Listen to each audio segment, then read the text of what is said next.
আসসালামু আলাইকুম সুপ্রিয় দর্শক, আপনাদের ভালোবাসায় আসলাম এক সুন্দরী আপুর কাছে। আমরা শুনবো তার জীবন কাহিনী। আসসালামু আলাইকুম। ওয়ালাইকুম আসসালাম। আপু কেমন আছেন? আলহামদুলিল্লাহ ভালো, আপনারা ভালো আছেন? জি আলহামদুলিল্লাহ, আমি ভালো আছি। তো আপু, আপনার নামটা কি? আমার নাম সোনিয়া। Home district? রাজশাহী, নওগাঁ। রাজশাহী, নওগাঁ। তো আপু, মূলত আমাদের ক্যামেরার সামনে কেন আসছেন? আমি আসছি, আমার একজন ভালো মনের মানুষ লাগবে, এর জন্য আসলাম। ভালো মনের মানুষ লাগবে মানে জীবন সঙ্গী চাচ্ছেন, জি। বিয়ে শাদী করার জন্য আসছেন জি। নাকি? তো আপনি কিভাবে জানলেন যে আমাদের এখান থেকে অসহায় মেয়েদের বিয়ে শাদী দেওয়া হয়?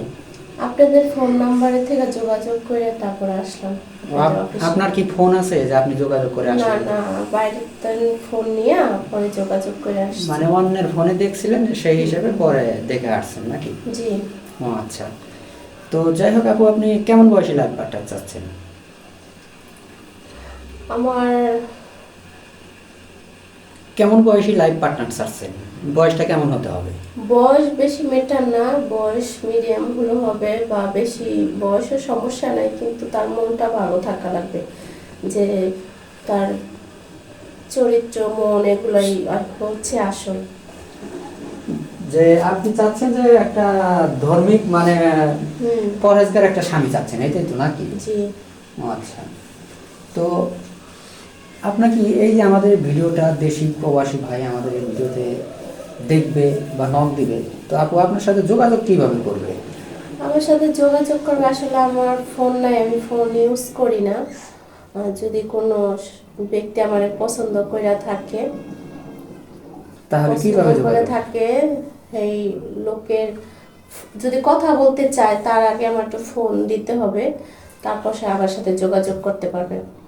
না সেটা তো ঠিক আছে, কিন্তু আপনাকে যে দেখবে তাহলে সর্বপ্রথম তো যোগাযোগ করতে হবে, তাহলে কার সাথে যোগাযোগ করবে? আপনাদের নাম্বার দেওয়া থাকবে, ওই নাম্বারে যোগাযোগ করবে, পরে আপনারা আমার আনাইবেন ফোন দিয়া, আমার কাকার নাম্বার দিয়ে যাবো এখানে। ও আচ্ছা, মানে আমাদের নাম্বার দেওয়া থাকবে, সেই নাম্বারে যোগাযোগ করলে আপনাকে হ্যাঁ। আমরা ডেকে দিব, এটাই তো? জি জি। ও আচ্ছা। তো আপু, আপনি তো দেখতে শুনতে অনেক মাশাআল্লাহ সুন্দর, তো আপু আপনি কি কখনো প্রেম করছিলেন? প্রেম করিনি, আসলে অনেকজনই অফার দেয় প্রেমের জন্য, কিন্তু আমি প্রেম করি না, প্রেমে বিশ্বাস হয় না অনেকজনে, তো মনে করেন প্রেম করে মজা নেওয়া জায়গা, তো এই জন্য আমি আর প্রেম টেম করতে চাই না, আমি একবারে সরাসরি বিয়ে করতে চাই। বিয়ে করবো যারে তার সাথেই, তাকে ভালোবাসবো। জি জি, বুঝতে পারছি যে 5 মিনিটের দায়িত্ব সবাই নিতে চায়, কিন্তু সারা সারা জীবনের জীবনের দায়িত্ব কেউ কেউ নিতে নিতে চায় না। চায় না। জি জি, অনেক সুন্দর কথা বলছেন। তো আপু, আপনি এই কথাটা যে বললেন, তো আপু আপনি যদি বিয়ে শাদী হয়, আপনি কি একটা পুরুষে আসক্ত থাকবেন নাকি অধিক লাগবে? আমি চেষ্টা করবো এক পুরুষের আসক্ত থাকারই। চেষ্টা আমার করবেন? হাজবেন্ড যদি আমাকে সুখে রাখতে পারে, তা আমি তো একজনেরই থাকবো না। জি জি। তো আপু, আপনি শিক্ষাগত যোগ্যতা কতটুকু? আমি এই পর্যন্ত লেখাপড়া করছি। এই পর্যন্ত লেখাপড়া করছেন। তো জি। যাই হোক, এখন আপনার জীবনের কিছু কষ্টের কথা তুলে ধরেন। আসলে আমার বাবা নেই, আমার বাবা মারা গেছে অ্যাক্সিডেন্টে, আমার মা আছে। আমার মা বাসা বাড়িতে কাজ করে। আর হচ্ছে আমার আমার এলাকায় যৌতুক দিয়ে বিয়ে করতে হয়, তা এত টাকা যৌতুক দিয়ে আমার আম্মু আমার বিয়ে দিতে পারবে না, এই জন্য আপনাদের কাছে আসা হলো।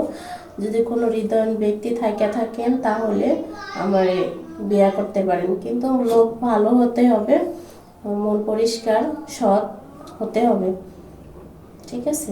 জি জি, বুঝতে পারছি। তো আপু, আপনাদের ওইদিকে বিয়ে শাদী হতে গেলে কত টাকার মতো যৌতুক লাগে? 3 লাখ 4 লাখ টাকা যৌতুক দিতে হয়।